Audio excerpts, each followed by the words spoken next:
Before we switch to the next topic, I do really want to just quickly touch back on the on the whole point of the gender wage gap myth, since it is very likely that that's going to be where the war on women narrative shifts in 2016.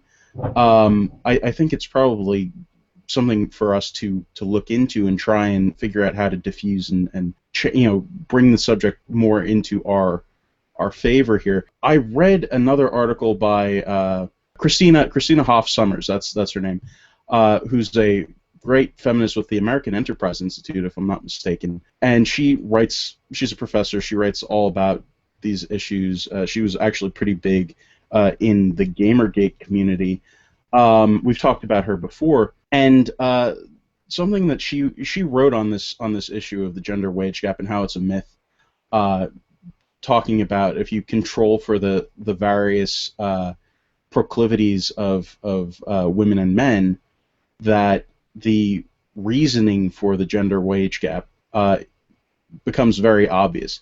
A lot of the gender wage gap can be explained by the career paths that men and women choose. Women choose, in particular, career paths that don't pay as well as the stuff that men do. And to me, wouldn't you think that women know pretty well if they're going into communication disorders, sciences, and services, that's probably going to pay less well than naval architecture and marine engineering? But they still choose the communication disorder, sciences, and services degree. That's what they go for. They go for, and these aren't small numbers. They're very large percentages, the career paths that women take.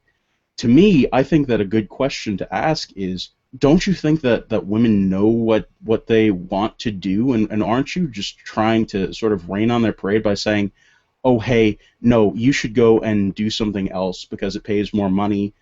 To me, I think that these women are doing something that's very important and very selfless to risk their employment and to risk the kind of money that they're making in order to do something that they love. I think that's a pretty amazing thing for them to do.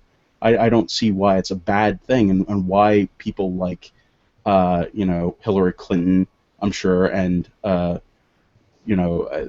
of our favorite leftist feminists want to say that there's something wrong with that. I think we should honor their choices. Yes. I think they're doing those choices to avoid paying higher taxes. No, they're doing services for us. They're doing something that they really feel like they need to do. This is and nobody, like I know, and I'm sure Chris, you can talk about this. Dealing with special education kids, people who need that kind of stuff, and women go predominantly into these not industries, but into these areas, and those are tough jobs with not great pay, but they do it anyway because salary is not the only means of compensation. It's not the only important aspect of determining where I'm going to work and for whom. Exactly. It's only one of the factors.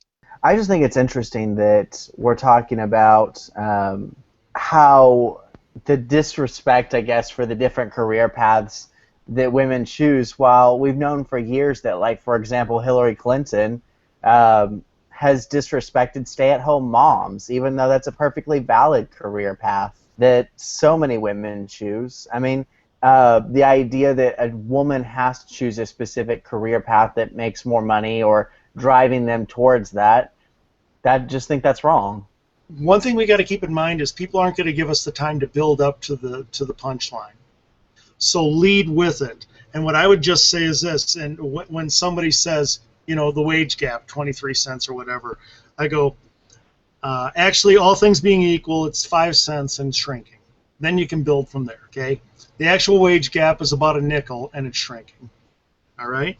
When the 23-cent gap is an average of full-time, man versus woman, and it doesn't account for occupation, position, education, job tenure, or overtime.